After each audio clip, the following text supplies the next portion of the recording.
evening and welcome to another edition of Money Talk with Melanie. I am your business diva, Melanie Collette, coming to you live via SHR Media and High Plains Planet Talk Radio. I hope everyone is doing well. And actually, I just said High Plains Planet Talk Radio, and that was a mistake. That was just a habit. I'm just coming to you via SHR Media. I'm no longer on High Plains Planet Talk Radio. I want to say hi to people who are piling into the Facey chat. Dana and Terry, hello. I hope you're all as well. I'm coming to you live via beautiful Cape May County, New Jersey, which I think is beautiful. Maybe it's beautiful. I haven't really been outside today, I'm going to be honest. Hi, Katina Person. I hope you are doing well today. And I hope everybody had a wonderful week. My guest today for hour one, my guest is the one and only Miss Tammeisha D. Smith. She's the owner and CEO of the Dunbar Center Incorporated. She's going to talk to us about successful entrepreneurship and giving back in our community. I'm really excited to have her on today. She's actually a personal friend of mine, and you'll notice she's in the Facey chat too. Now, those of you who come on, Melanie. Those of you who are on my social media, on my Facebook page, may be familiar with Miss Tammeisha as one of the dissenting voices, politically speaking, on my Facebook page. But she's also a very good friend of mine and a complete and total rock star, I have to tell you. So I can't wait till the audience gets to speak with her today. And gets to hear from her today and hear her story, her background, and how she has built and is continuing to build her empire. And then in hour two, we have Mr. John Rayner, who is the founder of John Rayner TV. He's also a global entrepreneur, and he's going to talk to us about how to boost your business today. Daniel, hi. Ron Edwards, hello. Welcome to the Facey chat. Brand new Ron Edwards notebook today, by the way. Always looking forward to that. Daniel Johnson, hello. So very exciting Money Talk with Melanie. Now, listen, I apologize for running late today, and I just want to be clear that it was not Miss Tammeisha's fault that we were late. It was my fault. I was running late today, and she wanted me to make sure I let everybody know that it wasn't her. it was me, and it was. But very, very exciting show today. I'm excited.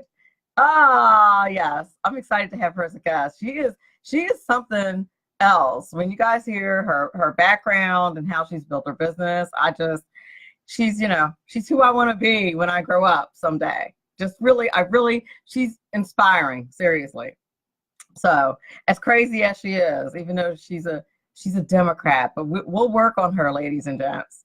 I had to throw that in there. I had to. But anywho, the Money Talk Minute, the Money Talk News, I only have like a minute to do that, but I'm going to do it anyway. Treasury Secretary Steve Mnuchin is pulling out of Saudi Arabia's Future Investment Initiative meeting. If you guys have been watching the news, you know that there was a national journalist from Washington Post that it seems that the evidence points to them having been killed at a consulate in Istanbul. And when I say killed, I don't mean like nicely, like euthanized or anything like that. I mean just heinously murdered. Welcome, Doug, my unpaid publicist, to the Facey chat. I think I saw Mike in there. And so we're pulling out of this meeting that's coming up. We're already up against the break. You guys, it's going to be a really great show, not because I'm so awesome, but my guests are fantastic. And Eric Jessup is in the chat. And my first guest for hour one is Miss Tammeisha Smith. We'll be back on the other side of the break when I can introduce her a brand new Ron Edwards notebook coming your way right now. The Republican Party is often described as oppressive, racist, dogmatic, and bigoted, but yet the actual history of the GOP says otherwise. Hello, I'm Ron Edwards on today's page from the Edwards Notebook. It was the Republican Party founded in 1854 in Jackson, Michigan, that abolished slavery. It was Republican Abraham Lincoln who signed the Emancipation Proclamation by executive order to free slaves. Republican-dominated Congress passed the 13th Amendment, ending slavery. It was Republicans who made sure that former slaves received equal protection by passing the 14th Amendment. Unfortunately, Democrats later punted Black Americans, particularly men, to lynchings, the Ku Klux Klan, and Jim Crow bigotry. The 15th Amendment, passed by Republicans, granted Black men the right to vote. Democrats in the South didn't like that and often killed Black men who tried to vote. In 1957, Republicans passed civil rights legislation and later blocked Democrats from segregating schools. If it were not for Republicans, the Civil Rights Act of 1960 would have remained an idea. And it was the Gipper, Ronald Reagan, who made Martin Luther King Day a national holiday. Learn the truth, and it will set you free. Feel free to join me Fridays at 1 p.m. Pacific, 4 p.m. Eastern on americamatters.us and shrmedia.com, and Sunday midnight on the Talk America Radio Network. I'm Ron Edwards. Ron Edwards, the new voice of America. Right now, you can get the credit you deserve. Just visit MrCreditRepair.biz. Let their expert credit repair specialist remove late payments, charge-offs, collections, even old bankruptcies, fast and easy. That's MrCreditRepair.biz. Why go anyplace else? Increase your credit score today. At Mr. Credit, you always get a quality service, all at our everyday discounted price. Stop getting turned down for cars, credit cards, or even new homes. Visit MrCreditRepair.biz today. That's MrCreditRepair.biz. Your credit repair is our #1 priority. Who likes paying taxes? Nobody. That's why Eva Rosenberg from TaxMama.com wants you to pay less of them. Read Small Business Taxes Made Easy and learn how legally hiring your spouse and children can slash your taxes. Learn how to set up a business plan that minimizes taxes, the benefits of setting up an exit plan, how to avoid getting audited, and how to legally increase your deductible expenses with better record-keeping techniques. Don't let the IRS squeeze you out of every penny. Visit TaxMama.com. Click on Ask a Tax Question to get free answers to your tax and business questions. That's TaxMama.com. And welcome back. You're listening to Money Talk with Melanie. I'm your business diva, Melanie Collette. And my very first guest that I have coming up is not only a rock star entrepreneur and she's just awesome. That's the only way I can explain it. She's a very good friend of mine. Her name is Miss Tammeisha D. Smith. She is the owner and chief executive officer of the Dunbar Center Incorporated. She's going to talk to us today about the topic of successful entrepreneurship and giving back in your community. And she's an expert in this area because she has really successfully, I'm looking at her comments in the Facey chat and cracking up. She's successfully done both now. I'm going to warn the audience a little bit that, she and I are besties. And, we've promised each other that we're going to be super duper professional during this interview. Isn't that right, Ms. Tammeisha Smith? No, you promised that. I didn't promise that. Don't speak for me. Well, I would love for you to share with the audience a bit about your background before we talk about what the Dunbar Center is. Share with the audience about where you're from, what you did before you became CEO of the Dunbar Center. It's a really good story, and you need this background. And Donna McCleary's here in the chat. I want Donna McCleary to hear this. And Donna needs to know, Donna's one of your fellow liberals. So, Oh, so you gotta throw that in. Okay. Yeah, she's team Obama, like you. but I have liberal friends, and I love my liberal friends. You and Donna. Yes. So tell the audience about your background. Well, I appreciate you and all your equal opportunity friendship. Thank you so much. I love you too. So, no, Melody, I really appreciate you allowing me to be on your show this evening. It's been a long time coming, and I'm like so excited. I wish I could be sitting right there with you having some wine, but I'm having some here without you, and I'm enjoying it.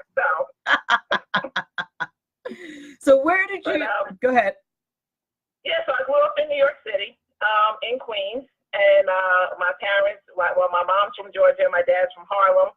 And my dad worked for Exxon, and I had young parents. So, my mom was 17 when she had me, and then she was 22 when she had my brother. So I had very young parents, and, grew up in several parts of Queens, out in Edgemere Projects, in my grandmother's basement apartment in Springfield Gardens, to a nice co-op in Jamaica, Queens. But hey, listen, it was great. I wouldn't trade it in for anything.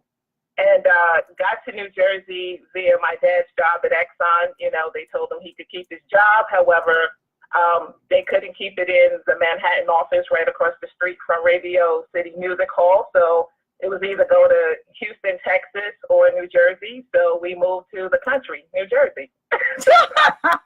to the country. So, yeah, and it's been great. And I went to high school here, and immediately following high school, I moved right back to Queens to a basement apartment, even after being accepted to 5 colleges. And I just wasn't ready to go. I was a great student in high school. My parents were kind of lenient with me and was like, listen, go find yourself, figure it out what you want to do. And I moved back to Queens to a basement apartment, and I worked for then what was Chemical Bank. And I spent all my money traveling around. Like, I ate ramen noodles, and spent all my money traveling to Florida, California, everything I could spend my money on. And then finally, the year after, I called up Fairleigh Dickinson University out in Rutherford and asked them if my acceptance was still good. And they said I needed to take a placement test, did that, got a no acceptance letter, and, so I came back to Jersey to go to college. So you finally decided maybe living on ramen noodles was not the way to go. You know what? This after so you go to school for 12 consecutive years, and you just needed a break, and you just needed a break. I just needed a break, and so I did that, and I enjoyed it, and then it was time to get back to work. For sure. So. Yeah, because I can't live on ramen noodles. No, and you certainly aren't living on it now. So how did you go from college to being in the insurance industry? Because you were in the insurance industry for quite some time. 25 years, and not for nothing, I'm still in the insurance industry, because me, I like a good hustle. Right. So that means I like to collect all my checks. Anything about an entrepreneur, they will tell you have multi-revenue streams, and I'm all about multi-revenue streams. So I'm still in the insurance industry, as well as being a social entrepreneur. So it was very funny. I worked for a company, what was then MetPath Labs, out in Peterborough, which is now Quest Diagnostics. And our insurance was through U.S. Healthcare. Those employees, the people that came in to do the enrollment meetings, that open enrollment, they were like in their mid-20s. They were very happy, very excited to do their job. And I was like, I want to work there. I want to do what they do. So I went to apply, and got the job, and I was there for 10 years through various facets of their organization, from customer service to claims processing to, working on very large national accounts as a sales associate. I have my insurance license still in 14 states, and, pre-children, I was able to fly around all over the country. It was amazing. It was amazing. So I enjoyed every moment of my tenure. When U.S. Healthcare then was acquired by Aetna, I merged with Aetna, and it was amazing, and I wouldn't trade it at all. Wow, that's amazing. Now, didn't you work independently in the insurance industry for a little while? Yes. So after my tenure with Aetna, During my tenure with Aetna, I was approached by a brokerage firm to come and work with them to be one of their account managers. They needed diversity. One of their largest prospective clients was Philadelphia Coca-Cola Bottling Company at the time, which happened to be owned by Bruce Llewellyn. It was the largest African-American owned Coca-Cola bottler in the country. And for those who don't know, Bruce Llewellyn is actually the very first cousin to Colin Powell. They almost look like twin cousins. Oh, wow. Exactly. So they needed diversity. They needed someone that looked like me with my knowledge and skill set to be able to represent their firm at a company like Philly Coke. And I was, after having been approached by them for over a year, the benefit structure, pension plan, and so forth changed at Aetna, and it was no longer. I didn't find it a real benefit to stay, because at that point now it just turned into a check. It wasn't the outlook that I had for myself with, retiring with full benefits and so forth. It now turned into a check. And so when that passion is gone, I can easily replace it. So the opportunity that they were providing, was something that I was interested in. And so I took that opportunity and I decided to move on. And when I went to that larger brokerage firm, they taught me a lot. However, I did with a Hispanic partner who already had a firm. I went and joined his firm after a successful negotiation with equity in that company to work and build one of the largest minority-owned insurance brokerage firms here in the state of New Jersey. So yes, so that was great. That was tremendous, because it was an opportunity for a minority firm to stand on its own 2 feet and be a prime vendor and not always the subcontractor to opportunities, and that we could then subcontract with other smaller firms and bring them into the opportunity and share the pie with them. So I really enjoyed my time there. For 8 years, I was with that firm, and it was great. And it's a fantastic firm. I met the people that actually, I believe that's how we met. That's when it enters the relationship between Tammeisha and myself. I think we met at a New Jersey African American Chamber event or something a few years ago, like 5 years ago or so. Right. For those of you, for the benefit of the audience, if some of the information seems to be a bit ambiguous, the reason for that is, I figure I should explain this part. In the insurance industry, there are compliance regulations and things where both me and Tammeisha's licenses could get pulled if we reveal certain information. So there's things that we're allowed to say and things that we're not allowed to say regarding the industry. And so if sometimes either of us, when we're talking about the insurance industry, seem like we're being vague, that is intentional, because we're not allowed to. You're not allowed to say certain things from a promotional perspective. We don't need the Department of Banking and Insurance all over us. No, neither of us. Because they are gangster. Yeah, neither of us wants a phone call from banking and insurance, and we like our licenses, and we like the money that comes with having those licenses. So because I was just listening, and I was like, oh yeah, she's not saying XYZ because of compliance issues. The bureaucracy is alive and well.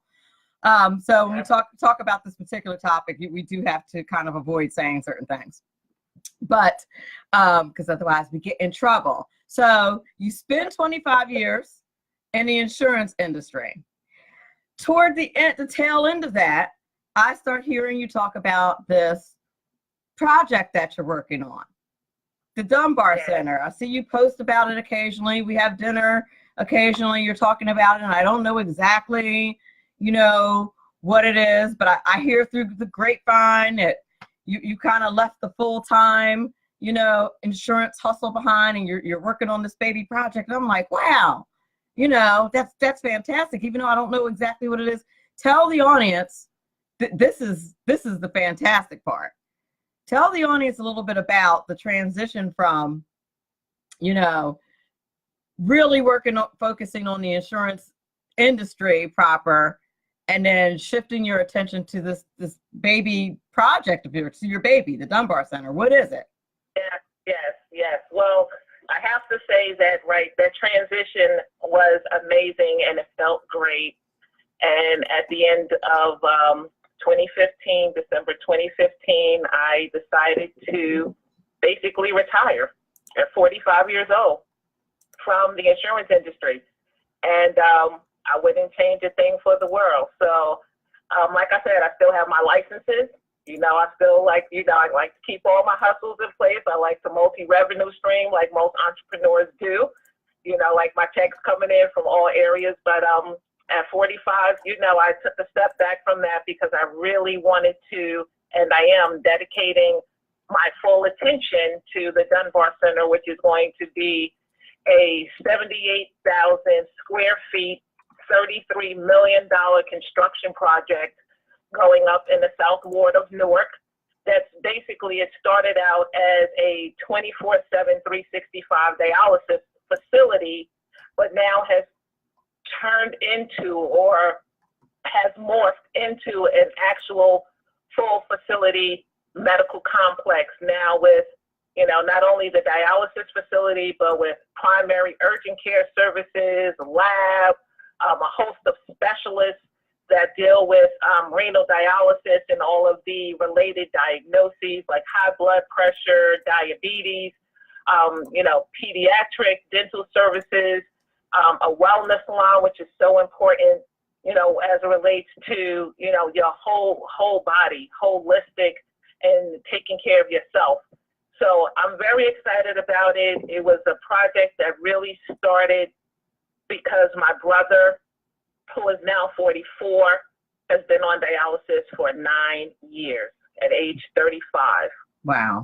He went on dialysis, and, that was out of high blood pressure. So just to let you know, I am a governor appointee, Governor Chris Christie.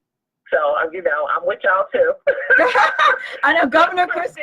Yeah, Republican governor. Appointed me to the New Jersey Department of Health, to the Office of Minority and Multicultural Health.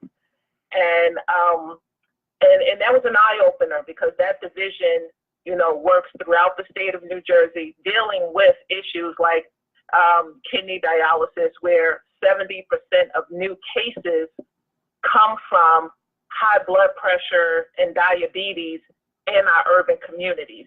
And our Black men are the fastest growing population with kidney failure and with chronic kidney disease.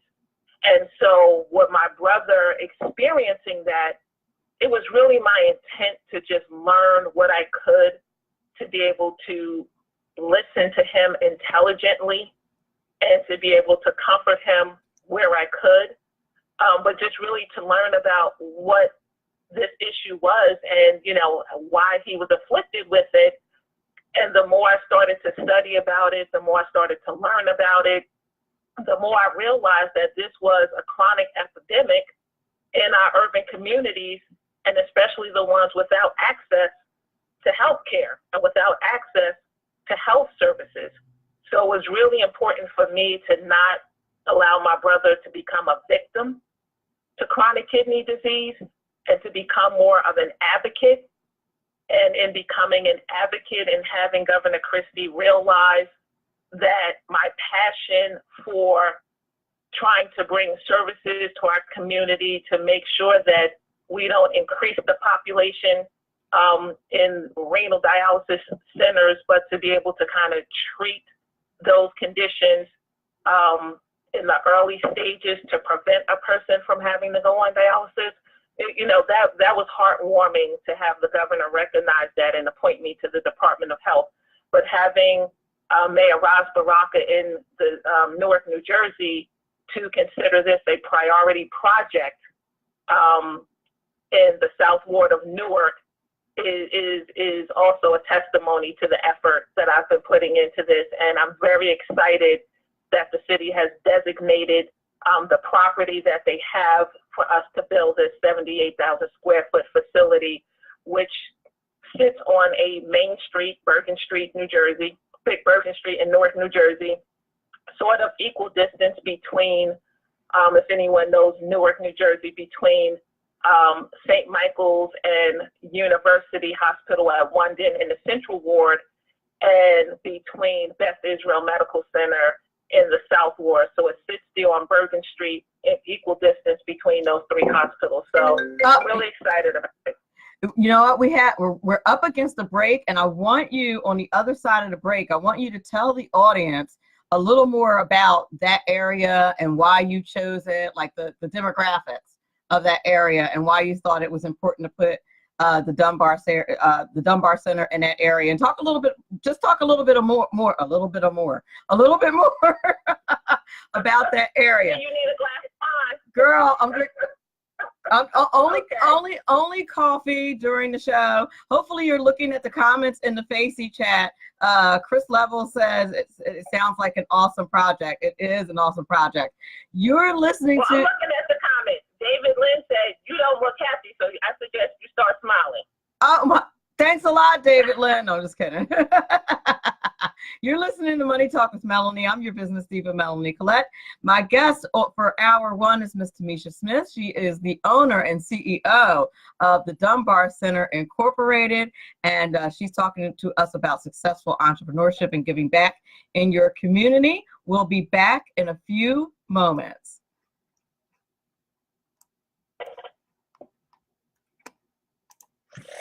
Conservative media done right.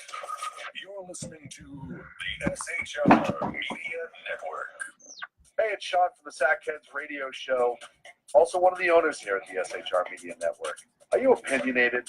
Have you ever wanted to do your own show? Have you ever heard somebody like the Sackheads and go, yeah, I could probably do that better? Well, now's your chance. Send me a 5-minute clip at sackheadsradio@gmail.com, and maybe you could be part of the SHR broadcasting team. sackheadsradio@gmail.com.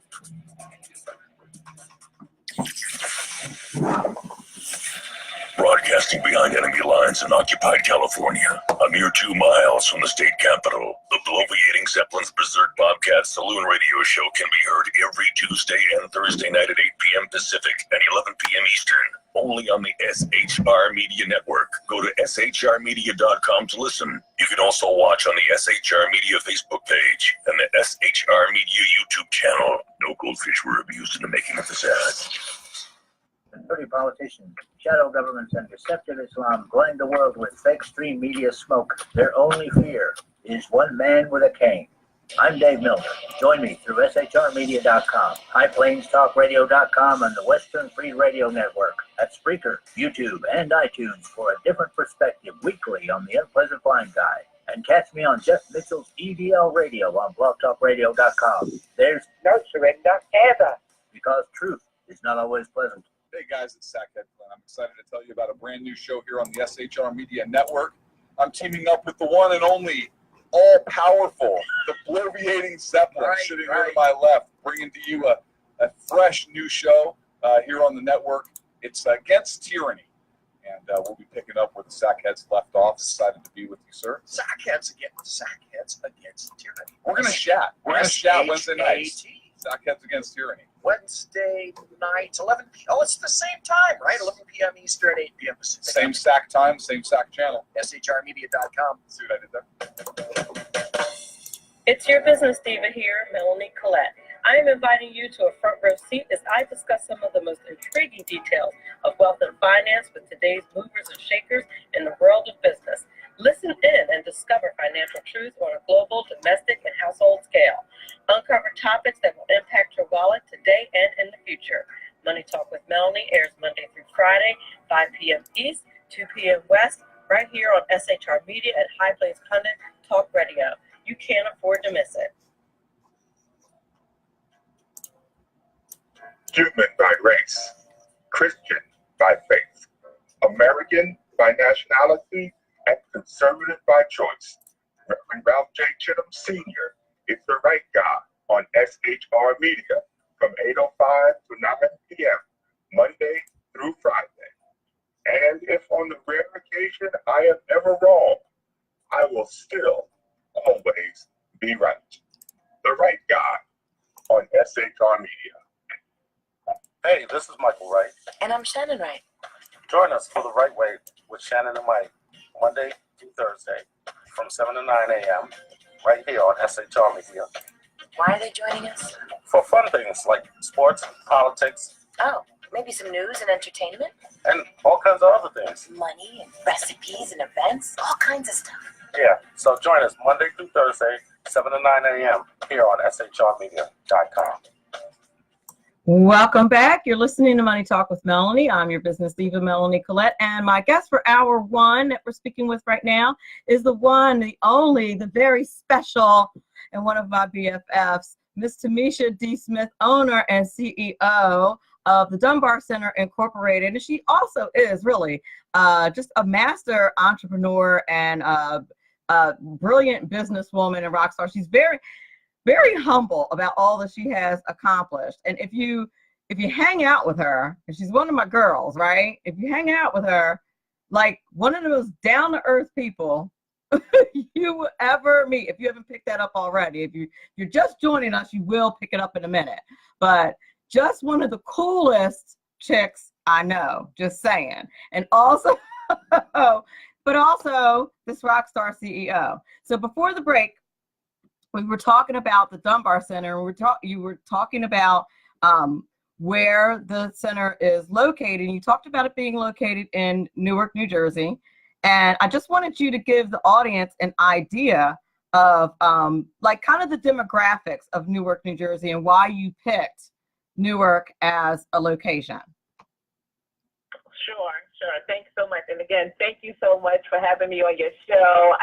I'm so excited to be here. So yes, as a friend, I enjoy you, but I'm so glad to be on your show. It's been a long time coming, so thank you so much. Aww. So Newark, New Jersey. So the better half of my life was spent in Essex County, and I did a lot of work with the city of Newark. Being one of my clients, working with the former mayor, Cory Booker, who's tremendous. And now the new mayor, Ras Baraka, and it's just been a tremendous opportunity. But taking a look at the area, and again, the need for such services, Essex County alone had over 1,000 patients, Newark alone has over 1,000 patients leaving the city looking to access care. And Essex County happens to be the county with the highest population of kidney dialysis patients. And so that alone was like, this is the area that has the most critical need. Again, I spent the better part of the last, half of my life living in Essex County. And so it felt comfortable for me, and my relationship with the city of Newark, on a professional level, was tremendous, and having, the mayor's support. And this project, the Dunbar Center, is actually named thanks to my project manager, Tanisha Nash-Laird, from Legacy Business Advisors, shout out, that she had it named in the redevelopment plan. So by name, the Dunbar Center is named in the redevelopment plan for the South Ward of Newark. It's considered one of Mayor Ras Baraka's part of his MNI Model Neighborhood Initiative. So I'm really excited about the city, working in this public-private partnership and allowing, again, over a 70,000 square foot complex to be erected in the South Ward of Newark. So it's very exciting. It is extremely exciting. And I posted in the Facebook chat, I don't know if you saw it or if everybody else saw it, and a link to an article where Ms. Tammeisha and the Dunbar Center were featured. If you need me to post it again, just let me know in a Facey chat and I'll post a link to it again.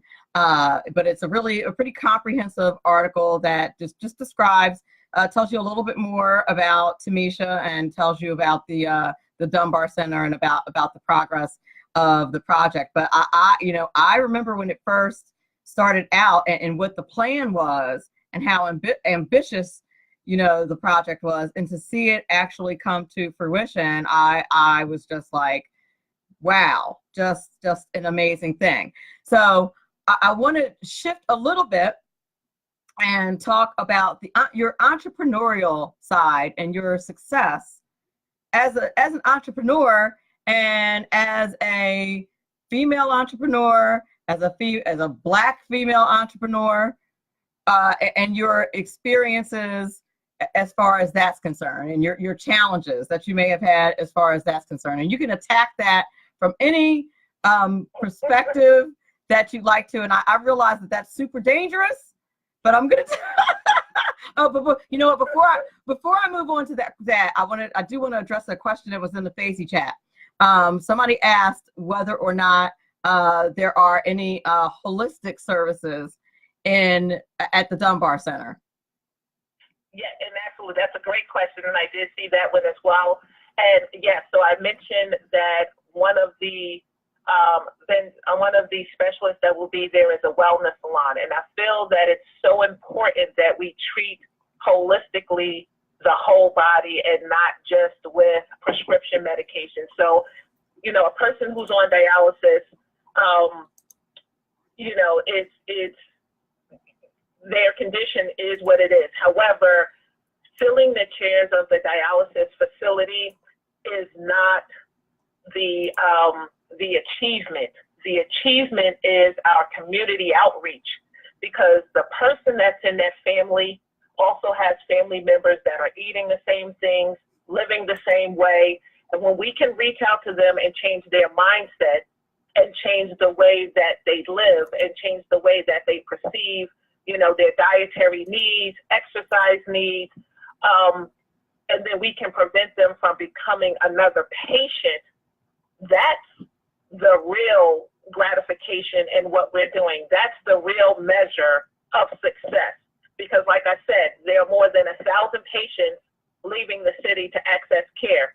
This facility alone can only treat 300 patients at full capacity.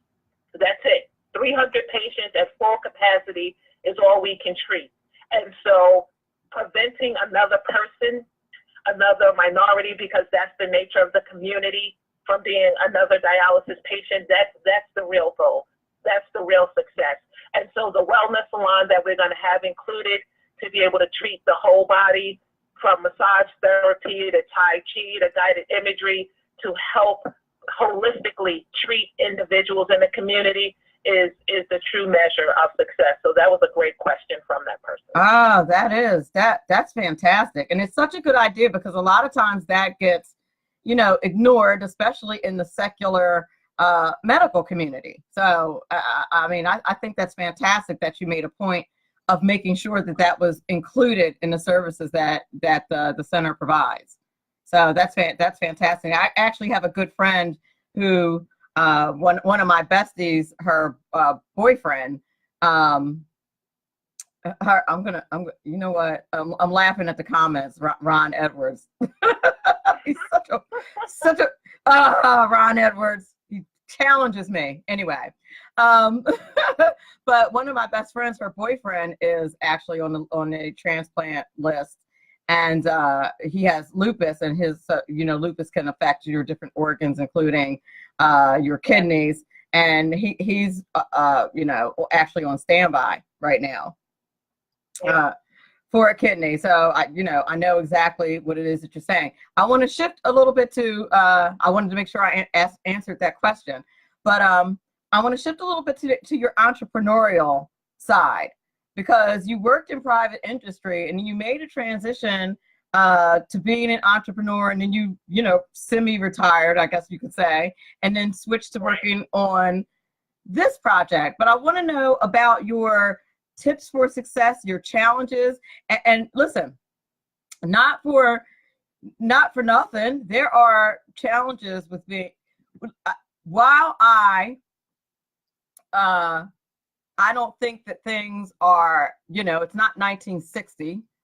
We don't have the same challenges as African American women as we did back then, but we certainly do still have challenges, being successful.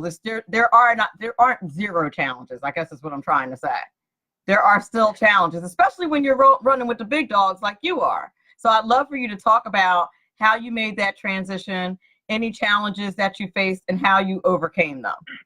All right. Well, you know what? I have to say that you have to be in the game. And, that means that from so many different aspects. So like you, I've run for political office. I also am an elected official currently. And as I had indicated previously, I'm also a governor appointee to the New Jersey Department of Health by Governor Christie. And I know you referenced me as a Democrat as my party, but I really feel like I'm a Republican. Yes, she's a Republican. Right.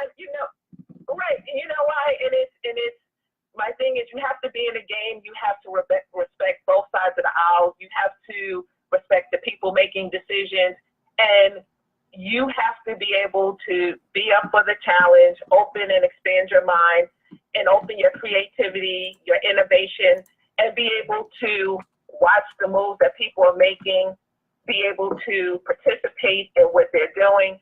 So it hasn't been an easy road. I mean, the Dunbar Center is 6 years in the making. This is no overnight sensation. And it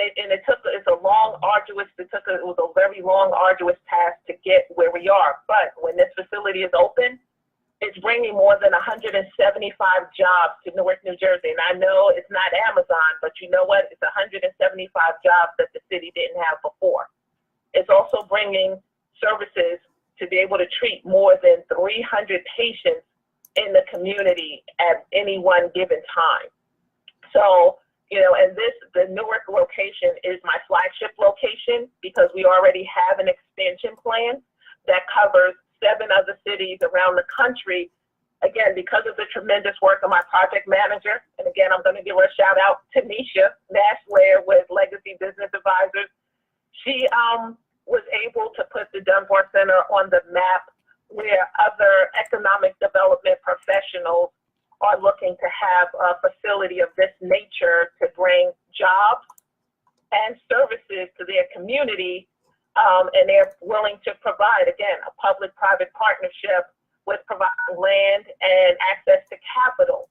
And so, I didn't do any of this by myself. Having the insurance background, yes, but developing strong business relationships with, you had mentioned it before, the African American Chamber of Commerce. The president there, John Harmon, is tremendous. He helps to open doors, with access to capital. He's another one I need to get on the show. Another one that slides on both sides of the aisle. So creating. You have to have friends on both sides of the aisle if you're trying to get anything done. Sure. You can't have a closed line. You have to have an open mind. Let me tell you something. Red and blue, whatever, the money's green. So if I can't have an open mind, that's going to only, create a shortfall for me. So you have to have an open mind and be able to work with both sides of the aisle if you're going to try to accomplish any real goal. And I'm really excited about the fact that we'll be bringing 175 jobs to Newark, New Jersey, and being able to treat people from the community and provide them access to affordable health care, access to a facility to provide them affordable health care and access to affordable services. So it's really exciting. But again, it's no overnight sensation. There's been a lot of challenges and I won't say failures, but it's like, you tried 100 times, and I won't say I failed 99, but 99 problems, but time 100, that was the success. So I know 99 ways not to do something. So,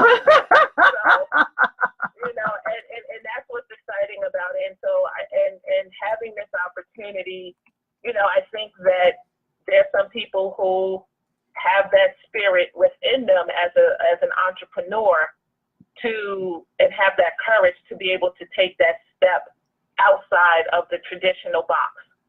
And, you know, it's not for everybody. It takes a lot of courage. It's not for everybody. And so, and you have to be prepared for all the no's or the doors slammed in your face, and to be able to help pick yourself up along with, again, that business community that you surrounded yourself with, to be able to pick yourself up, brush yourself off, and go knock on the next door. And so but it's been a tremendous ride. And again, I wouldn't change in my entrepreneurial spirit for anything. I love it. I absolutely love it. So if someone else would like to get in touch with you, if they would like to follow you on social media, if they want to talk to you, get more information about the Dunbar Center, how would they go about doing that? Great. So Tammeisha Smith on Facebook, and I think you tagged me in this post. So please, you know, friend me on Facebook. Tammeisha Smith is also my handle on Twitter. The Dunbar Center is DUNBARcenter.com. We have a website. We also have a Facebook page as well. So, you know, please follow us there. We put out articles every day related to, you know, health and wellness, especially related to chronic kidney disease. But, you know, and I sit on the host of a lot of boards, you know, African American Chamber of Commerce, the United Negro College Fund. And so that's where, in addition to being an entrepreneur and having that, you know, social entrepreneur spirit, but I'm also a philanthropist. So being able to each one teach one and help raise the next one up is very important to me. So sitting on the Leadership Council for UNCF, being able to raise money for scholarships for our youth to go to college is very important. I'm also on the board of Project Redirect, you know, which helps to improve the social and academic skills of our youth. So these are things that are important to me. So besides making the money, where do I spend the money? Where do I reinvest the money? Yeah, Tammeisha only mentioned about 3 of the boards that she's on, but I'm looking at a list of about 20 boards that she's on. She didn't mention the U.S. Women's Chamber of Commerce, the International Alliance for Women. I think you did mention the United Negro College Fund, the New Jersey Leadership Council, the Women's Caucus of New Jersey, the National Association for Professional Women, the National Organization for Women. I'll try to forgive you for that one.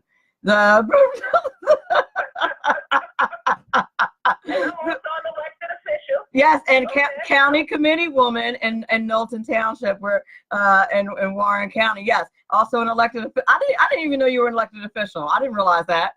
I've been on the school board for 9 years. I'm school board president. I'm the vice president of the Warren County School Board Association, and I'm on the legislative and finance committee for New Jersey School Board Association for the state. So not only am I in business, but I'm also in education. Okay. Yeah, I see you. I see you, girl. I see you. Listen, I want to thank you so much for being on the show. Thank you. I want to also thank you for me not having to use the bleep button. That was very nice. I'm telling you, it was, I almost was there. You know, I appreciate that very much. That was nice. You know, because you and I can get a little wild. My next guest is calling in, but I'm about to tell him to chill out. Excuse me, to relax for a second. But I'm very happy to have had you on the show. You did a fantastic job, as I expected, and I appreciate you not having to use the bleep button. Now I don't have to mark my show explicit, which is very nice. I appreciate that very much. Next time. Well, again, Melanie, I truly appreciate you allowing me this platform and to come onto your show and talk about social entrepreneurship. And trust me, if you have an idea or a goal that you want to follow your passion. When you do what you're passionate about, you'll never work another day in your life. I love it, and the girl lives by it. The girl lives by it, and one of the most down to earth chicks you ever want to meet. If you follow her on social media, you will have a blast. If you see her on my page, you will have a blast. She like I said, she's one, along with Donna McCleary, which is another one of my good friends. You will see her as one of the dissenting political voices on my page, but she's respectful. A respectful dissenting voice, which I always welcome. We can't, it's my belief we can't live in an echo chamber. We have to listen to other people's sides and other people's viewpoint. And I appreciate your friendship, sis, and you inspire me, girl. And I hope that this interview will inspire others to do exactly what you're doing. I really do. Thank you again, Stefan. Absolutely. Thank you, honey. Have a great night. Thank you. Yep. You're listening to Money Talk with Melanie. That was the first hour. I hope you guys all enjoyed my interview with Miss Tammeisha Smith, owner and chief executive officer of the Dunbar Center. And up next, we're going to go into a commercial break, but up next I will have Mr. John Rayner, founder and CEO of John Rayner TV. He's a global entrepreneur, and he's going to talk to us about how to boost your business today. We'll be back in a few moments.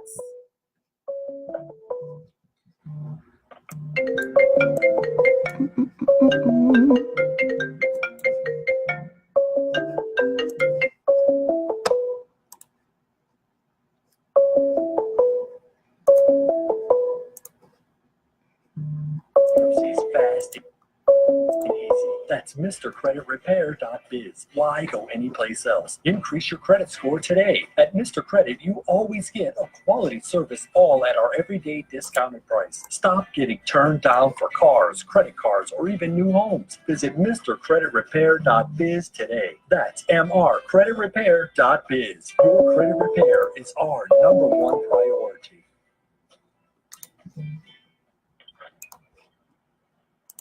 Who likes paying taxes? Nobody. That's why Eva Rosenberg from TaxMama.com wants you to pay less of them. Read Small Business Taxes Made Easy and learn how legally hiring your spouse and children can slash your taxes. Learn how to set up a business plan that minimizes taxes, the benefits of setting up an exit plan, how to avoid getting audited, and how to legally increase your deductible expenses with better record-keeping techniques. Don't let the IRS squeeze you out of every penny. Visit TaxMama.com. Click on Ask a Tax Question to get free answers to your tax and business questions. That's TaxMama.com.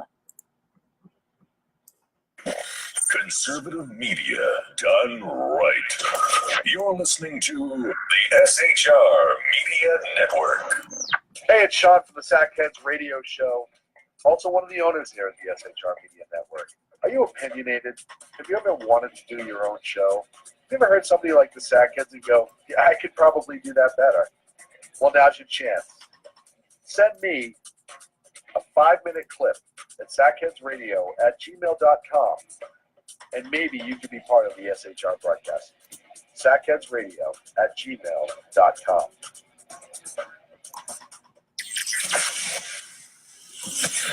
Broadcasting behind enemy lines in occupied California, a mere 2 miles from the state capital, the bloviating Zeppelin's Berserk Bobcat Saloon Radio Show can be heard every Tuesday and Thursday night at 8 p.m. Pacific and 11 p.m. Eastern, only on the SHR Media Network. Go to shrmedia.com to listen. You can also watch on the SHR Media Facebook page and the SHR Media YouTube channel. No goldfish were abused in the making of this ad. When dirty politicians, shadow governments, and deceptive Islam blind the world with fake stream media smoke, their only fear is one man with a cane. I'm Dave Milner. Join me through shrmedia.com, highplanestalkradio.com, and the Western Free Radio Network at Spreaker, YouTube, and iTunes for a different perspective weekly on the Unpleasant Blind Guy. And catch me on Jeff Mitchell's EDL Radio on blogtalkradio.com. There's no surrender ever, because truth is not always pleasant. Hey guys, it's Sackhead. I'm excited to tell you about a brand new show here on the SHR Media Network. I'm teaming up with the one and only all-powerful, the bloviating Zeppelin sitting here to my left, bringing to you a fresh new show here on the network. It's Against Tyranny. and we'll be picking up where the Sackheads left off. Excited to be with you, sir. Sackheads against tyranny. We're going to chat. We're going to chat Wednesday nights. Sackheads against tyranny. Wednesday night, 11 p.m. Oh, it's the same time, right? 11 p.m. Eastern, 8 p.m. Pacific. Same Sack time, same Sack channel. SHRmedia.com. See what I did there? And welcome back. You're listening to Money Talk with Melanie. I'm your business diva, Melanie Collette, and this is the second hour of Money Talk with Melanie. And my guest today, for the second hour is Mr. John Rayner. He is the founder of John Rayner TV, and he's a global entrepreneur. Not only is he an entrepreneur, he's a speaker, advisor, and author. I'm very excited to have him on the show today for the second hour. And how are you? I'm going to just go ahead and introduce you. How are you this evening? Good, Melanie. How are you? I'm awesome.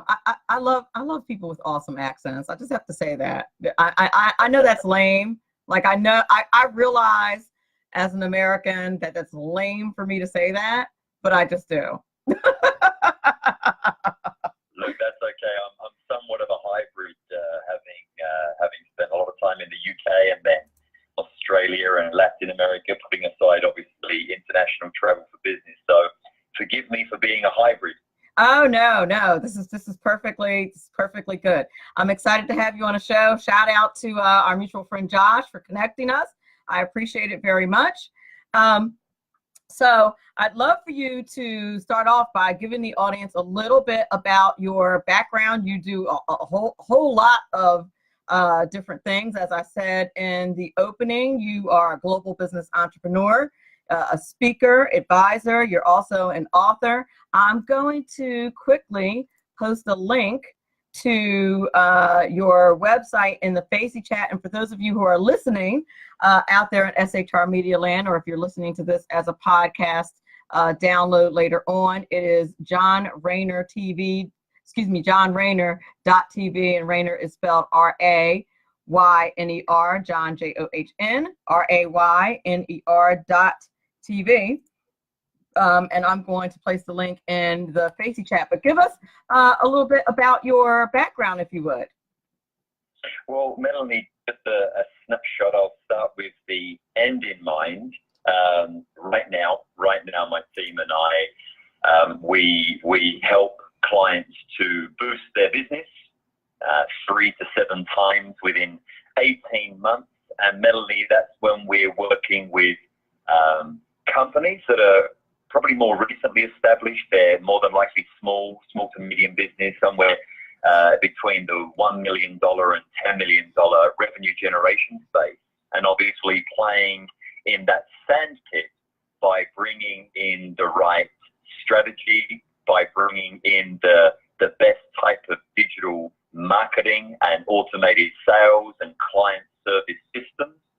It's very, very, very easy these days to boost the business 2, 3, 4, even more times within that time period I mentioned, 18 months. And to answer your question, all of that based on a long career.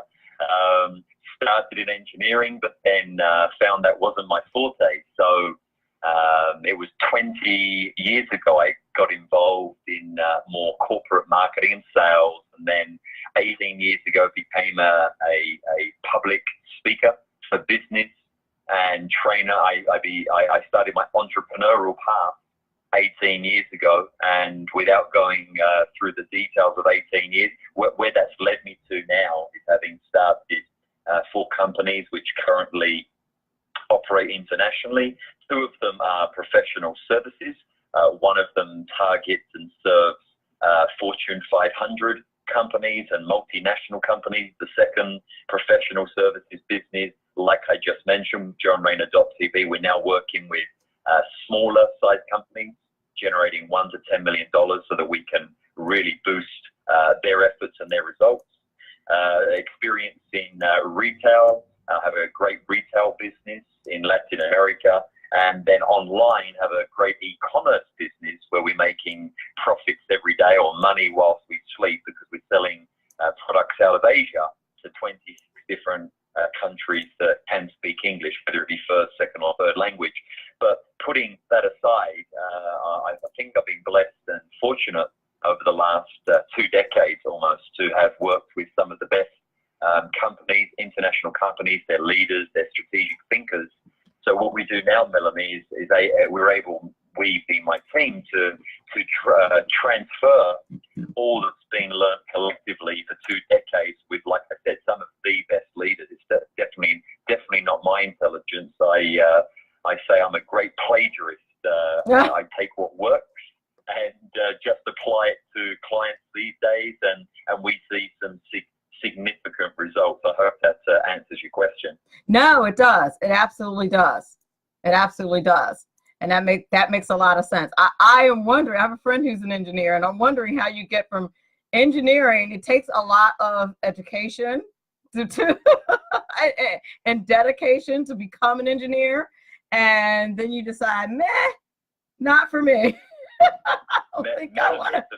a funny story. I'll tell it quickly. I was born in 73, giving my age away. And back in the 70s and 80s, obviously, all learning, especially in London, England, basically was about 99.9% audio dominated. You'd listen to the lecturer, I called them, or the teacher at the front of the room, and expected to embrace what they were saying. Well, I didn't remember anything. I'm highly visual, and I'm highly kinesthetic. Means if I'm not personally involved, if I'm not practically involved in the learning process, I would leave the room. So I would literally go to the bathroom 4 times per an hour class. It got to the point where, believe it or not, Melanie, I got expelled at the age of 15 and a half for causing too many problems. So basically, the school allowed me back in 6 months later to take exams, which I failed miserably. My parents panicked.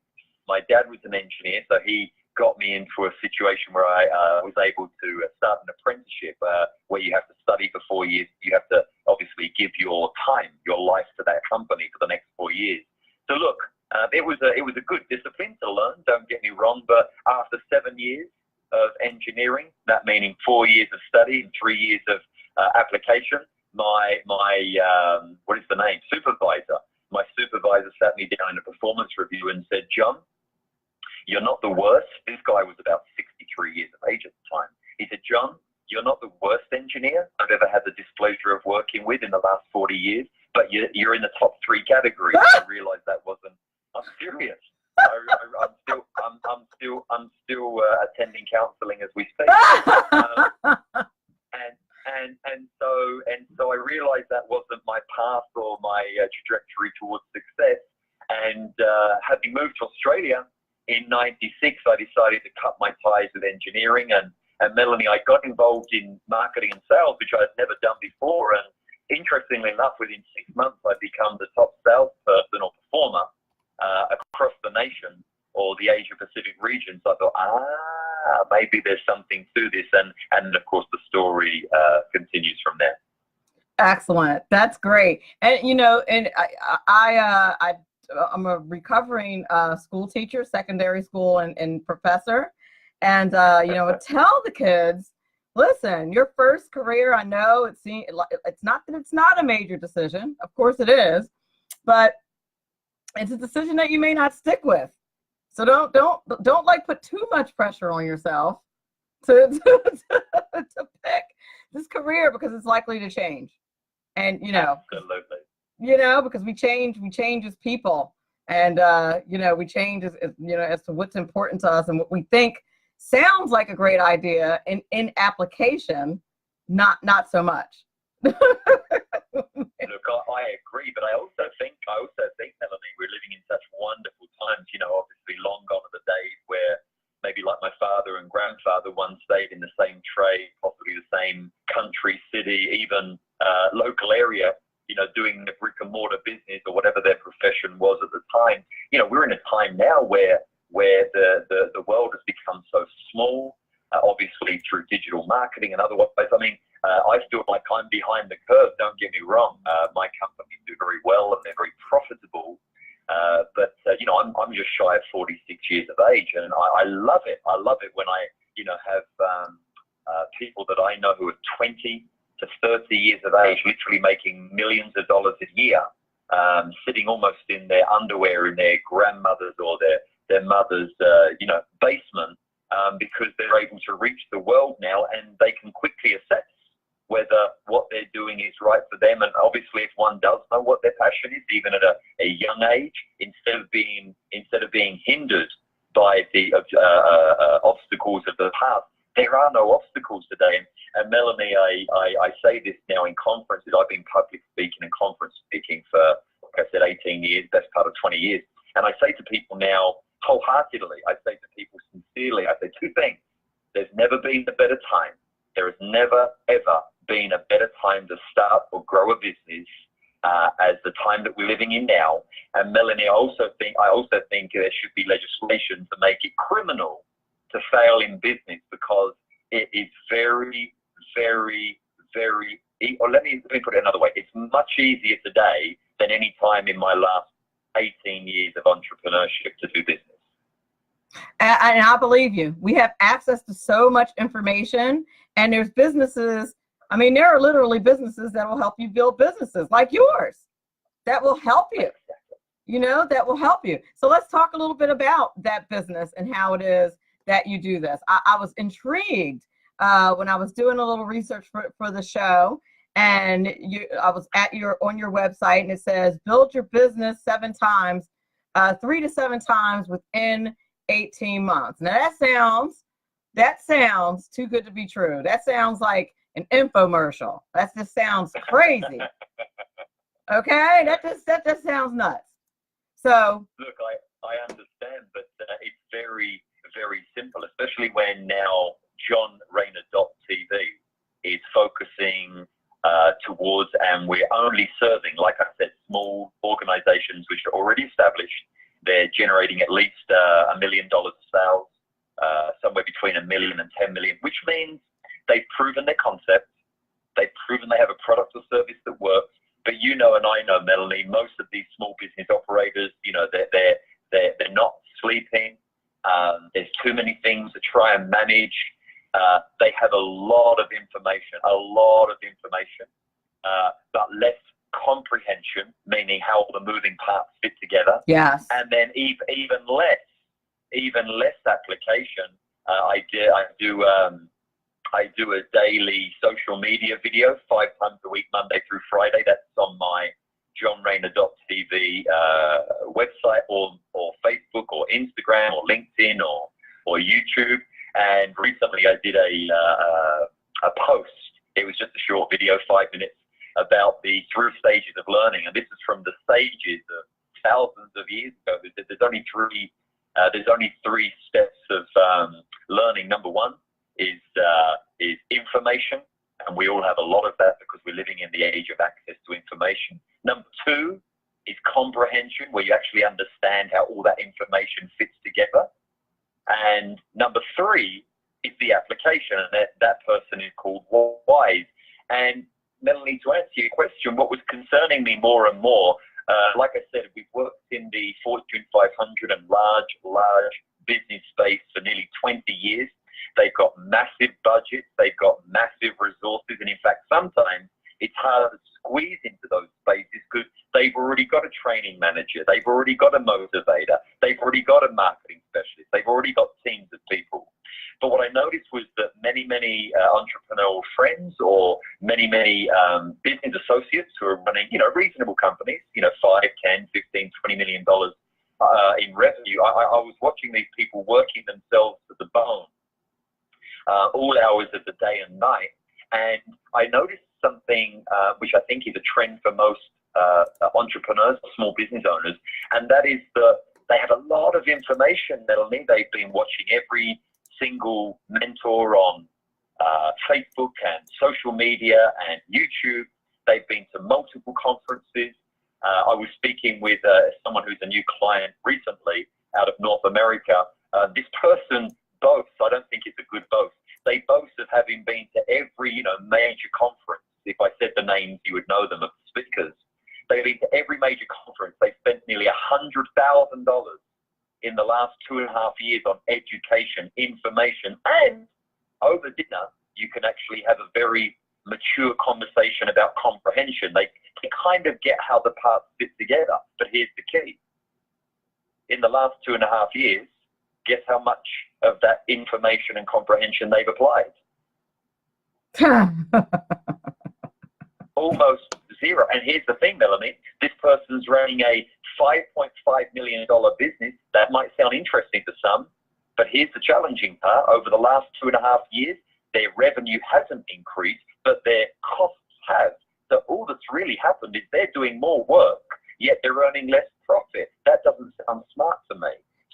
It's not smart at all. And yeah, it reminds me a lot of myself, especially when, one of the great things about doing this show is that I have people like you and people like my guest the last hour.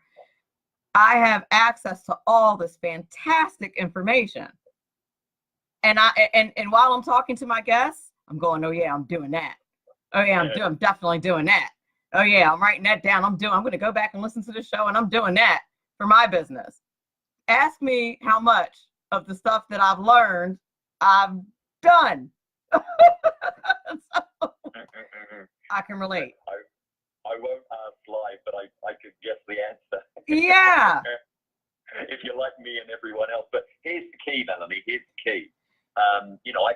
I could sit back and watch what's not happening for entrepreneurs and small business owners, or I could pull a team of people together, which we have based in the US. I could pull a team of people together, and these are my team that not only build my companies and make them successful and profitable, but now what we do is we don't consult, as you know, is just giving information and strategy to people. We don't just conference speak, which is, sometimes a lot of motivation and some strategy, but let's be really honest, most people walk out of the room pumped for a few hours and then that dies off quickly until your next cup of coffee. But ultimately, we now work with serious clients who are prepared to pay well, because we're bringing in a team to do everything from, and I won't mention everything that we do. There's not enough time now. However, to just touch on the key points, we look at the branding, we look at the attraction of, we look at the digital marketing and their social media assets, we look at their product and service, or how that's being sold well or not well. We look at the engagement, we look at the targeting, and then of course we put into place and we build all of this for our clients, whether it means to rebrand or to improve upon what they've got. Or some companies, it's amazing to me how some of these companies earning 2, 3, 4, 5 million really have shocking architecture in terms of their digital marketing and their sales processes and automated sales and client service structures. And so back to your earlier thought about infomercial with my slogan, boost your business 3 to 7 times within 18 months.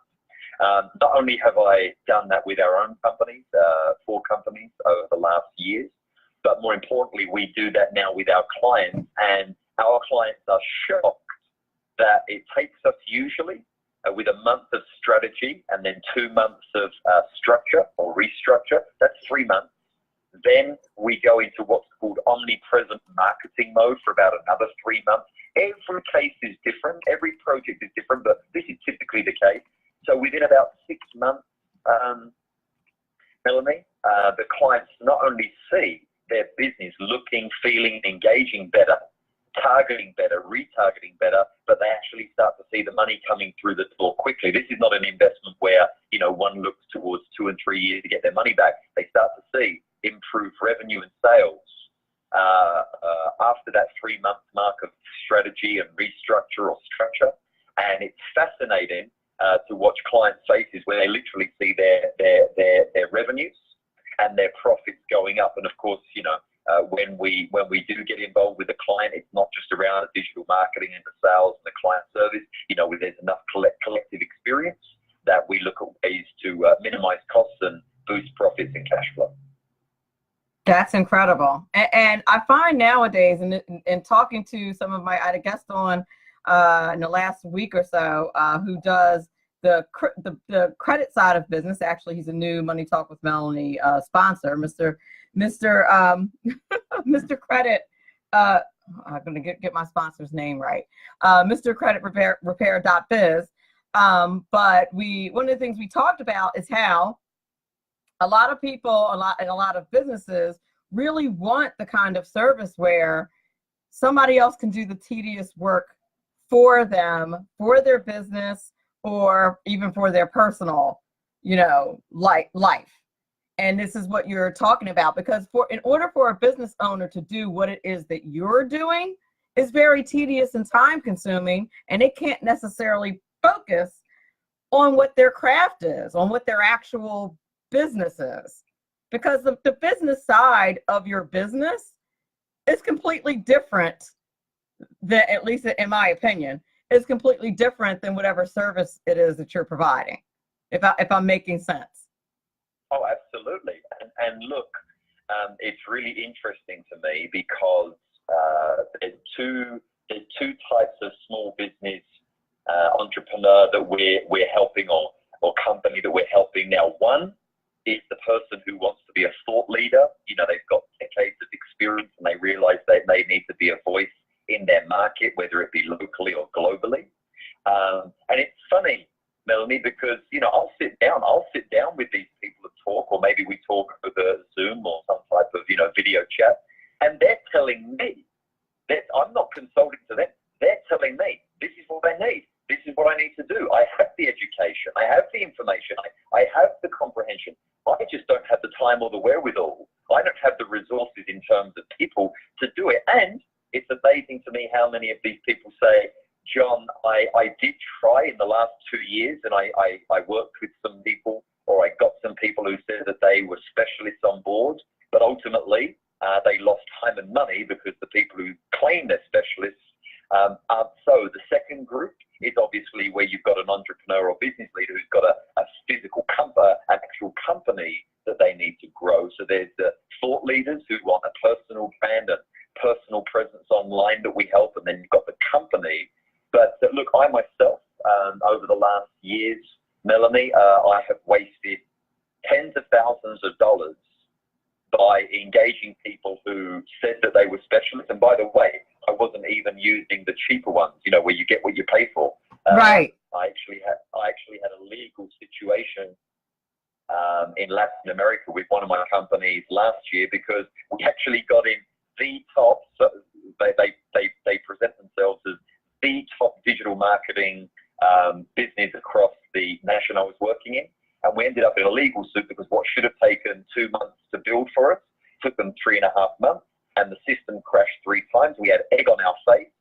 So when I bring my team to a client, albeit an entrepreneur or thought leader or a company that wants to boost and grow 3 to 7 times in 18 months, it's a relief for them when they don't have to even consider looking for the right provider, gaining multiple proposals, and then basically crossing their fingers, hoping that their dollar's going to be well spent. Exactly. That is extremely true. And even that is time consuming. Even that part is time consuming on the, and I was beginning to realize that and provide certain, those services for my sponsors who, I of course sell, ad buys and things like that for this show.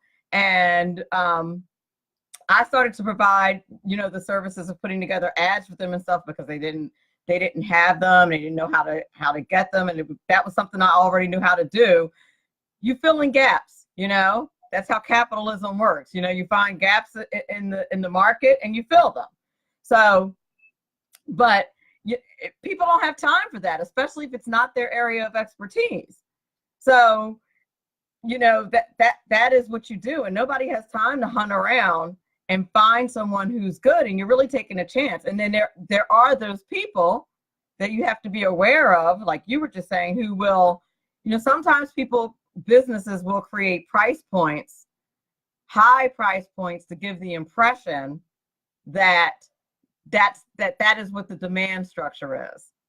And it sounds like that's what that company did to you. Like, they priced their services really high to give people who are looking for services the impression that we're just that good. So that's Absolutely. And look, I'm thinking that right now we've got some clients on board who, a couple who are just wanting personal branding and wanting to be their name to be known as a business. And then, of course, there's other companies that we serve who are actual companies and company brands. But especially for those who want to just build the personal brand, again, like they can tell me what to do. They have the information, they have the comprehension. However, the biggest relief for them, and especially a couple of the clients, I've known them for more than a decade. The funny thing is, I worked with them in my other professional services company that serves corporations, and these executives or directors are now saying to me, "Hey, John, you've worked with my company for years. Now, can you help me as an individual become a thought leader or build a personal online brand?" And the biggest relief for them, Melanie, is the fact that because my team, and I get it, we've got Chad Dyke. Chad is an incredible strategist in his own right. He's got an MBA in his own right. He's got a degree in computer science. He's an ex-IBM technical consultant. So this guy's phenomenal. He's our project manager for the team. This guy's phenomenal in not only understanding the strategy, understanding the elements of business and what works and doesn't. He understands the marketing, and then he gets the technical. So when he's overlooking the team of people who are actually building the technical and applying the technical on a daily, weekly, monthly basis, nothing gets past him. And I've realized unless you've got that type of quality, either in your team and they're on salary, or whether engaging a business like johnrayner.tv to do it for your company, then you're not only going to lose a lot of physical or potentially lose a lot of physical funds. I can't tell you how much more money I lost over the last years in choosing the wrong people in terms of opportunity costs because of the time that was wasted. And that right there is the nail on the head, what you just said about opportunity costs. And a lot of people don't think about that. And that is big in business. And considering that, regularly, what is the opportunity cost? I read a book one time called, I think it's called Organization for Dummies. Ironically, I lost that book, but that's another story. I just tell that story all the time because I think it's just hilarious that I can't find my Organization for Dummies book, but I need to order it again. But one of the things that it talked about was opportunity cost and like whether or not you should hire people, like making the decision of whether or not to hire someone to do something for you or doing it yourself, and the opportunity cost involved and how you determine that. That's how I determined that I needed to get a cleaning person. It's like, what? Absolutely. What do you get paid? And the basic formula was, well, what do you get paid an hour? How long does it take you to clean the house? Does it take more than that? Does it cost more than that to clean the house? If it does, hire someone and do something else. Well, Melanie, look, some of your audience, I'm sure, are business owners or at least business leaders. They'll understand the nature of opportunity costs. I personally, like I said, with 4 companies under my belt currently, let's just say that time literally is of the essence, as it is for all of us. We're all very time precious. But, at this stage of my career and development, I don't really have a minute to waste, or I should say I don't want to. And I know that many people talk about this. I know that it's very, very standard, but it's quite scary.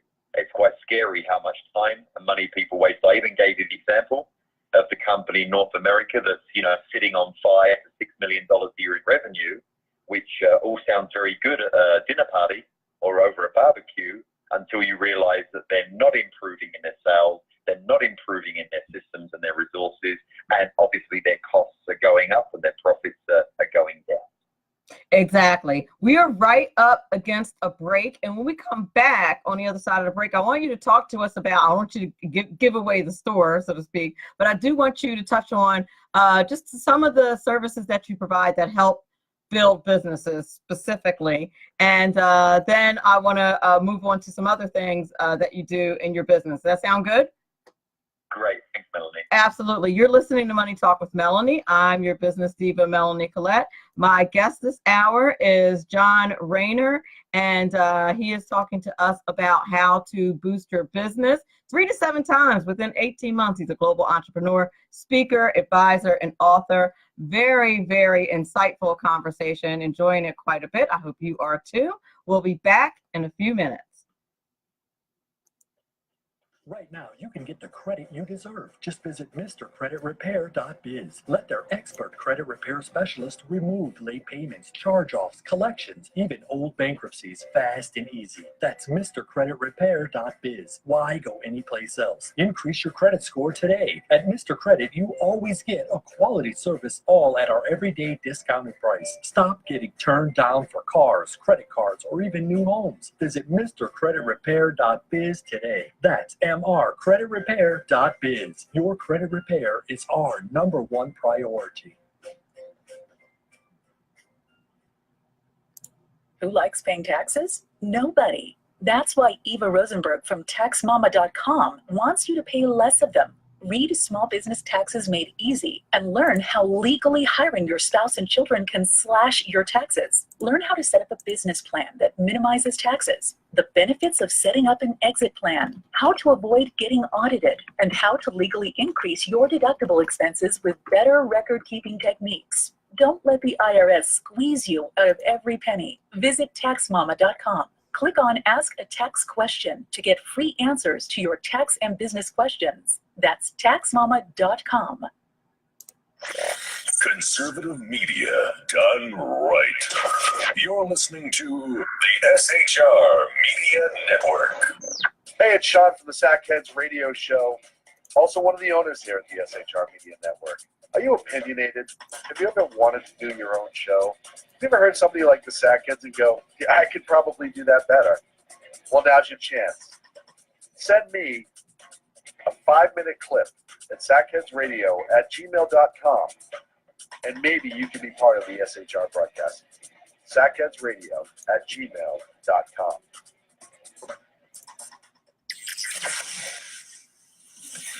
Broadcasting behind enemy lines in occupied California, a mere 2 miles from the state capital, the bloviating Zeppelin's Berserk Bobcat Saloon Radio Show can be heard every Tuesday and Thursday night at 8 p.m. Pacific and 11 p.m. Eastern, only on the SHR Media Network. Go to shrmedia.com to listen. You can also watch on the SHR Media Facebook page and the SHR Media YouTube channel. No goldfish were abused in the making of this ad. When dirty politicians, shadow governments, and deceptive Islam blind the world with fake stream media smoke, their only fear is one man with a cane. I'm Dave Milner. Join me through shrmedia.com, highplainstalkradio.com, and the Western Free Radio Network at Spreaker, YouTube, and iTunes for a different perspective weekly on the Unpleasant Blind Guy. And catch me on Jeff Mitchell's EDL Radio on blogtalkradio.com. There's no surrender ever, because truth is not always pleasant. Hey guys, it's Sackhead Flynn. I'm excited to tell you about a brand new show here on the SHR Media Network. I'm teaming up with the one and only all-powerful, the bloviating Zeppelin sitting here to my left, bringing to you a fresh new show here on the network. It's Against Tyranny, and we'll be picking up where the Sackheads left off. Excited to be with you, sir. Sackheads against tyranny. We're going to chat. We're going to chat Wednesday nights. Sackheads Against Tyranny. Wednesday night, 11 p.m. Oh, it's the same time, right? 11 p.m. Eastern, 8 p.m. Pacific. Same SAC time, same SAC channel. SHRmedia.com. See what I did there? It's your business diva here, Melanie Collette. I am inviting you to a front row seat as I discuss some of the most intriguing details of wealth and finance with today's movers and shakers in the world of business. Listen in and discover financial truths on a global, domestic, and household scale. Uncover topics that will impact your wallet today and in the future. Money Talk with Melanie airs Monday through Friday, 5 p.m. East, 2 p.m. West, right here on SHR Media and High Plains Pundit Talk Radio. You can't afford to miss it. Human by race, Christian by faith, American by nationality, and conservative by choice. Reverend Ralph J. Chittum Sr. is the right guy on SHR Media from 8:05 to 9 p.m. Monday through Friday. if on the rare occasion I am ever wrong, I will still always be right. The Right Guy on SHR Media. Hey, this is Michael Wright. And I'm Shannon Wright. Join us for The Right Way with Shannon and Mike, Monday through Thursday from 7 to 9 a.m. right here on SHR Media. Why are they joining us? For fun things like sports, politics, Oh, maybe some news and entertainment? and all kinds of other things. Money and recipes and events, all kinds of stuff. Yeah, so join us Monday through Thursday, 7 to 9 a.m. here on shrmedia.com. Welcome back to Money Talk with Melanie. I'm your business diva, Melanie Collette. Our guest this hour is Mr. John Rayner. He is the owner and founder of JohnRayner.tv. He's a global entrepreneur and speaker, author, advisor, and he's telling us about how we can grow our business with 3 to 7 times within 18 months. That's what his company does. That's what their specialty is. He has several. If you go to his website, I posted it in the Facey chat. And for those of you who are listening as a podcast or you're listening on SHR Media, you can get to his website at johnrayner.tv. That's JohnRayner.tv. And check out his website. And welcome back, Mr. Rayner. I wanted to ask you, what are some of the tips, and without giving away the store, because obviously if you want to be a client and get the deets, got to be a client. But what are some of the tips, some of the things that you advise your clients to do to help boost their business? Well, obviously, the answer will be dependent on the industry, company, product, and service. But if I was to stay focused on the keys that we talk about, number one, Melanie, is to be raw. Number two, relevant. Number three, real. Number four, exposure. And last but not least, definitely not least, engagement. Obviously, raw, relevant, real, exposure, and engaging have their own subheadings, and we could go into depth in each of those areas, but they kind of speak for themselves. And here's the irony today, that the majority, you understand, Melanie, that the majority, I'm talking about, well, statistics say that 95% of business or more globally is not using digital marketing and social media and surgically targeting and retargeting their best type of avatar or audience in order to bring in the dollars. That is a stunning statistic. That's a stunning statistic. I can't believe that it's that high. Did people just learn that the internet? Remember, the key here is effectively. Okay. You know, and I know that there are multiple companies who can say, well, look, I've got digital assets, I've got a website. Well, let's just look at that. Typically, websites are a waste of time online for most companies. Many companies will say, well, I've got a Facebook page. Let me give an example with a new client of ours we took on. After many years and having paid a different digital marketing so-called specialist $175,000 over the last 3 years, they've got 3,500 Facebook followers, and they testify. This is the company we're working with now. We secured the contract. They testify that, to their knowledge, they've got no work from their digital media assets. Do they have a Facebook page? Yes. Is it effective? No. Is it engaging? No. Does it monetize? No. Do they have? Do other companies have Instagram? Possibly, yes. Do other companies have? It's interesting. I was looking at a prospect digital assets recently, and they boast many people on their Instagram. So they beat their chest, Melanie. They beat their chest. So they've been using a provider to get them lots of followers. But here's the irony: because they're not surgically targeted, they've got hundreds of thousands of followers. But if you see the posts, they're absolutely irrelevant, if you ask me.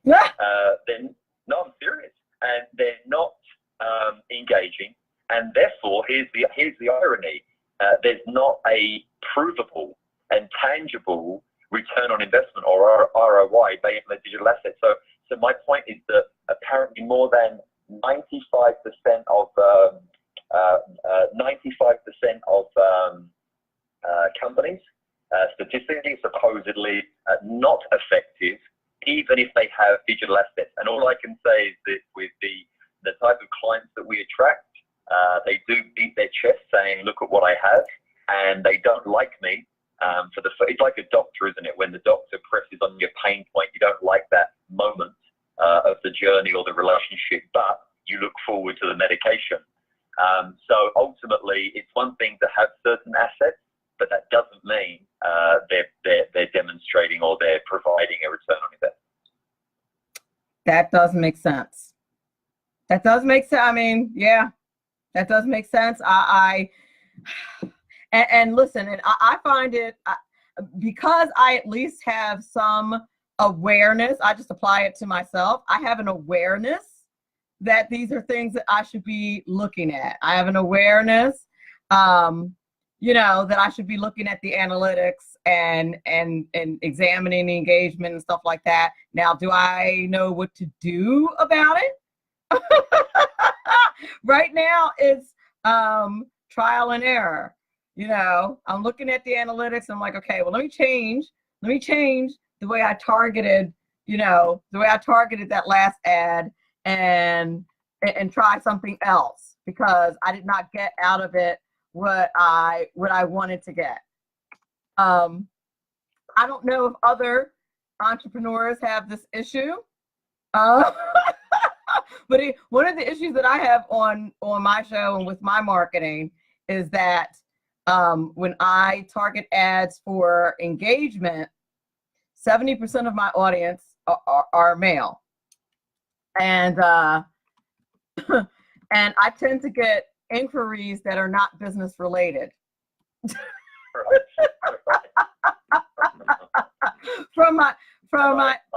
I guess they're not looking for interior design consultancy. Yeah, something like that. Grocery shopping consultancy. Yes, not financial services, which is what, or for an ad buy on my show or something like that. So I and I'm like, I'm like, is it something that I'm saying? Because I don't, I was not advertising for a date, and yet. This is what. Well, Melanie, look, we've got our retail company. We search it because it's a brick and mortar business, and because it provides a food product which you cannot send across the country, or you cannot send across waters internationally. We've been over the last years very, very surgically targeted in the Instagram following. But here's the wonderful thing: even though we boast about 10,000-11,000 followers, they're very, very close to our brick and mortar business, and with that monetizes because many of those people actually visit our juice bar, a 100% healthy juice bar, and they actually purchase our product and they gain the benefits of. Now, our e-commerce business, we target 26 different countries, and very, very clear on how we target. And of course, we have thousands and thousands and thousands of people who see our ad and engage with our ad, and then obviously people buy online. That's wonderful, making money whilst you sleep. But my point is, like any of your listeners who have had a bad accountant, because if the accountant, for example, if the accountant isn't keeping up with the IRS's changes to policies and rules on a monthly basis, you can lose a ton of money. I just had a friend lose about $135,000 because their accountant missed one change of their national taxation department. Whoa! $135,000. That might be a drop in the ocean to some, but to other people that might be a chunk of change. But just because that accountant didn't keep up with what is real today. Now, why is that important? For your listeners who are even trying to comprehend how this entire digital marketing world works, guess what? Facebook, like the IRS, they're changing their policies and their procedures and their laws and their regulations on a monthly basis too. Yeah. So what my team does is, as much as applying the rules and the regulations, they're also looking at those daily and making sure they've got a good grip on them, as does a good accountant, which is why you get what you pay for. Does that make sense? It does make sense. And just to expand on that for the benefit of the audience, and this question has popped up a few times, and there are some memes that talk about things, for example, things like liking your own posts on Facebook. There are memes that make fun of people liking their own posts. And I'm not even sure if this applies anymore, but at one point, Facebook algorithms were set up so that when you like your own posts, it gives you more exposure. The post will be seen more when you like your own post rather than you not liking your own post. But there are people who are unaware of that nuance of Facebook algorithms and make fun of people who like their own posts as if it doesn't make any sense. So that's just kind of like a simplified, example of that, and why a company like yours is important, because you keep track, and Facebook changes their algorithms all the time, and you need to be aware of that. And what business person who's busy out there, always honing in on their craft. I'm trying to keep track of financial service compliance issues and my media part, and that's the craft that I work on, and trying to make sure I pronounce all my words correctly and enunciate and things like that. Do I have time to keep track of Facebook and Instagram algorithms on a regular basis? Of course not. And look, this is why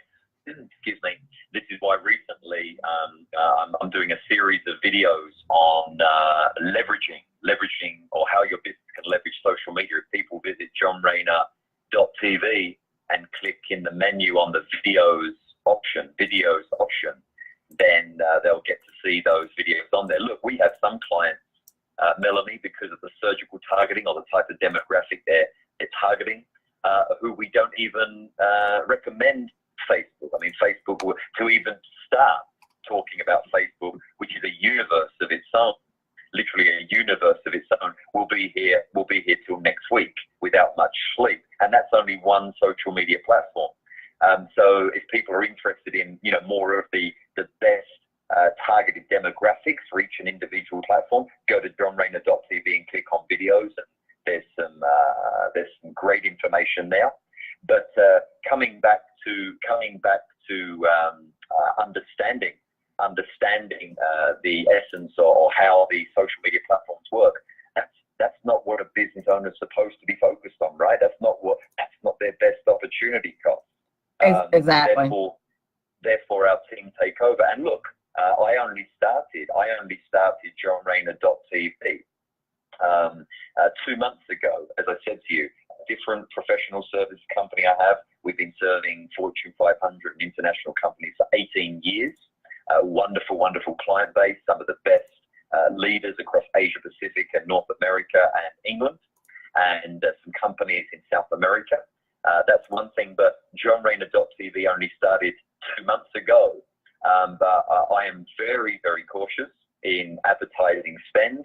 And aside from, our daily Facebook and daily Instagram and LinkedIn and YouTube, aside from that, we are currently targeting state by state and putting out very, remember I said to you, raw, relevant, real exposure and engaging adverts.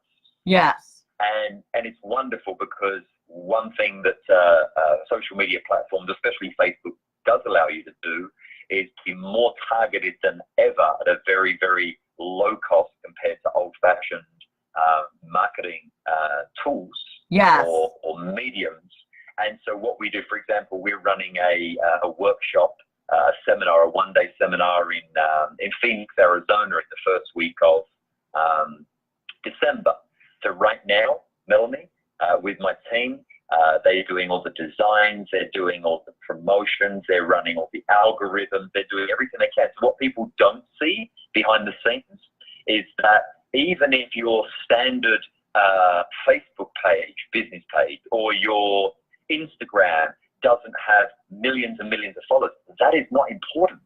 What is important is what monetizes. So my team right now on a daily basis, we're putting out videos, but we're paying Facebook and we're paying other platforms to target entrepreneurs and business leaders of small business in the Arizona state only. And then after about 30 days of what I call plowing the ground, we will sow the seed mid-November. We will sow the seed by then targeting those who have been looking at our adverts, clicking on the adverts, watching the videos, visiting our website. We can see exactly who you are, where you are, what you're doing, what time you're doing it. Not we personally, but obviously Facebook allows us to do that. Right. And then guess what we do?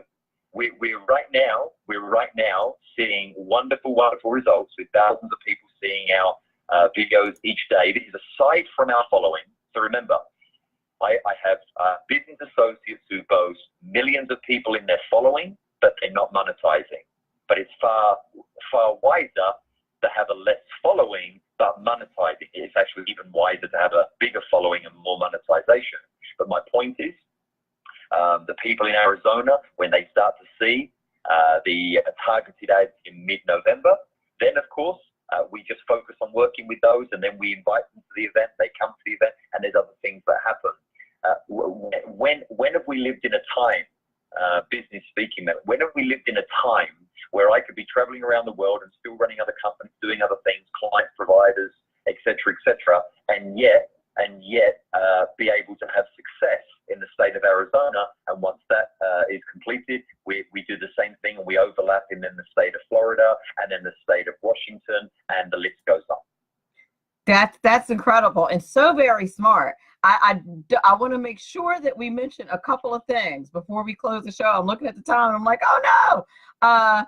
You have a new book entitled Confident, Powerful, and Persuasive Public Speaking. And that can be downloaded for free within johnrayner.com. So I want to make sure. JohnRayner.tv. I'm sorry. I my first time reading today. JohnRayner.tv on JohnRayner.tv. And you can also book John for any business, conference, and event by visiting the same site, JohnRayner.tv. Finally, you can book a free 21-minute advice session by visiting the same site, JohnRayner.tv. I wanted to make sure that I mentioned all of that. I've posted the link twice in the Facey chat. And for those of you who are, that's a tremendous offer too, John. I appreciate that. And for those of you who are in SHR Media Land or have downloaded this as a podcast, it's johnrayner.tv, JohnRayner.tv. You definitely want to check out his website so you can check out all of those offers. It's a beautiful website, moves very quickly. It's very clear. I love a good website. I just love a good website. I do. I love, you go on some websites and you're like, what is this?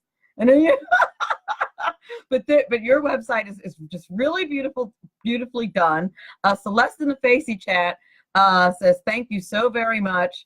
And she's on your website right now and loves the information that you have provided there. So she said she loves the aesthetics of your website. She's a regular listener and one of my besties. So so she loves your site. Is there anything else you'd like to tell the audience? Go ahead. I'm sorry. No, that's wonderful. Melanie, you're a great host. Obviously, you're gifted at what you do, and thanks for all the good that you do. Oh, thank you so much. I really appreciate you being on the show. Fantastic information. I think I probably will be scheduling an appointment with you soon. So thank you, Melanie. Thank you very much. You have a great weekend. Likewise. All righty.